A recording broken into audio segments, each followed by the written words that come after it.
Pilkada melawan kota kosong di Kabupaten Lampung Timur nyaris batal. Hal ini setelah pasangan Dawam Raharjo dan Ketut Irawan mendatangi kantor KPU Lampung Timur untuk mendaftar sebagai pasangan bakal calon pada Rabu malam atau hari terakhir waktu perpanjangan pendaftaran. Dawam Ketut datang bersama ratusan massa pendukung.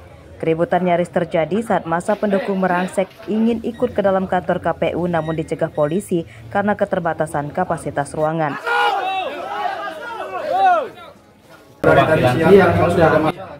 Setelah bertemu dengan KPU, pendaftaran Dawam Ketut yang diusung Partai Demokrasi Perjuangan atau PDIP akhirnya dinyatakan gagal karena tidak melengkapi syarat mengisi sistem informasi pencalonan atau silon secara daring. Hingga pukul 23.59 waktu Indonesia Barat, silon KPU tersebut tetap tidak bisa diakses dan hal tersebut membuat kecewa Dawam Ketut yang akhirnya gagal sebagai bakal pasangan calon pada pilkada mendatang. Kepada semua pendukung aparat yang telah bertugas, perlu saya sampaikan bahwa kami tidak diterima daftar secara langsung bawa berkas alasan silon. Silon itu salah satu alat untuk mempermudah. Sementara kita sudah datang tidak bisa terima. Tujuan MK mengeluarkan aturan untuk mempermudah, untuk mengantisipasi jangan terjadi kota kosong. Nah, tatkala ini tidak dilaksanakan alasan silon, sementara silon ini saya akan minta mohon kepada KPU RI beri kami akses untuk membuka silon ini karena adminnya ada di pihak sebelah sementara kita nggak bisa buka. Yang bisa buka adminnya ini orangnya nggak ada, lari apa nggak tahu. Pada pilkada tahun ini, suhu politik di Lampung Timur sedikit memanas setelah PDI Perjuangan mencabut dukungan kepada bakal calon Ella Siti Nuryamah Azwar Hadi. Dukungan PDI Perjuangan kemudian dialihkan ke Dawam Ketut, namun akhirnya gagal mendaftar sebagai bakal pasangan calon. Dengan gagalnya Dawam Ketut sebagai bakal calon, dipastikan pada Pilkada 7 November mendatang terdapat 3 kabupaten di Lampung yang melawan kota kosong. Sebab hingga batas akhir perpanjangan pendaftaran, tidak ada satupun pendaftar bakal calon yang diterima KPU. Asep Saifullah melaporkan dari Lampung Timur.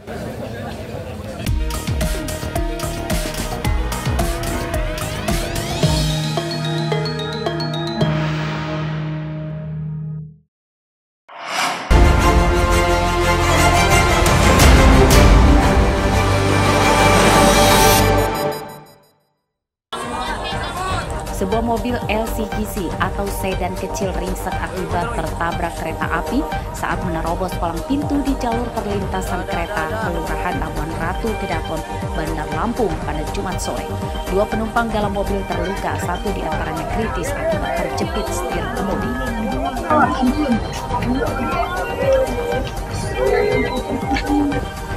Menurut warga, mobil korban tertabrak oleh kereta api penumpang dari arah Sumatera Selatan menuju stasiun Tanjung Karang.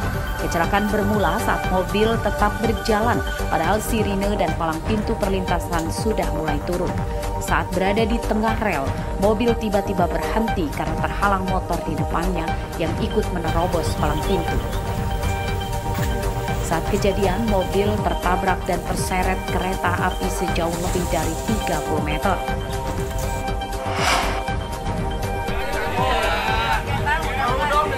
Pelaku penembakan mahasiswa magang di kantor Bawaslu Lampung ditangkap pada Sabtu siang setelah selama 3 hari polisi melakukan penyelidikan. Tersangka bernama Clifton Alhowi Absinaga, pemuda berusia 19 tahun, warga Panjang, Bandar Lampung. Korban menderita luka di tangannya. Penembakan terjadi pada hari Rabu lalu saat tersangka sedang berada di kamar hotel yang letaknya bersebelahan dengan kantor Bawaslu. Penembakan dipicu tersangka marah karena pacarnya digoda oleh korban yang sedang istirahat makan siang bersama teman-temannya di teras lantai 2 kantor Bawaslu. Tersangka yang cemburu kemudian menembak korban sebanyak 2 kali dengan airsoft gun dari jendela kamar hotel tempat yang menginap. Orang jauh apa sih? Ya teh, orang jauh apa sih? Mobil minibus yang mengangkut orang sakit ringsek dan terperosok ke parit akibat bertabrakan dengan mobil travel di Jalan Lintas Pantai Timur atau Jalin Pantim, Desa Tulung Pasik, Kecamatan Labuhan Maringgai, Lampung Timur, Senin siang. Sedangkan mobil travel juga ringsek dan terguling di jalan. Tidak ada korban jiwa dalam kecelakaan ini. Warga dan polisi membantu pasien dalam mobil segera dibawa ke rumah sakit, sedangkan 7 penumpang di mobil travel menderita luka ringan. Menurut warga, kecelakaan bermula saat mobil travel sedang melaju menuju Pelabuhan Bakauheni, Lampung Selatan. Mobil travel yang menyalip terpergok minibus dari arah lawan dan tabrakan pun tidak terhindarkan.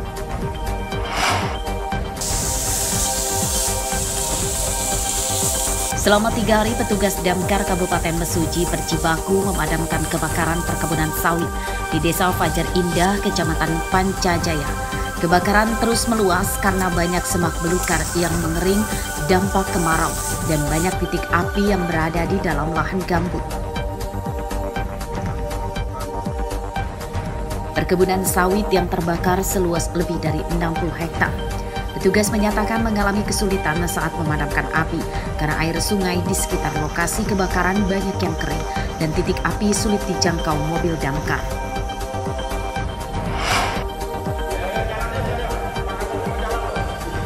Dua orang kaya diringkus tim Ranmor Polresta Bandar Lampung karena menggelapkan belasan mobil rental. Tersangka bernama Hari Yusuf, warga Raja Basah, dan Yuan Sugianto, warga Tanjung Karang Barat. Keduanya adalah para pengusaha perumahan komersil di Bandar Lampung. Total mobil yang digelapkan para tersangka sebanyak 16 unit dan kini yang sudah diambil polisi sebagai barang bukti baru berjumlah 12 unit. 4 sisanya masih dalam pencarian. Dalam pemeriksaan, polisi mengungkap para tersangka merental mobil secara bulanan. Mobil sewaan itu kemudian dijual tersangka kepada penadah seharga 30 hingga 40 juta rupiah.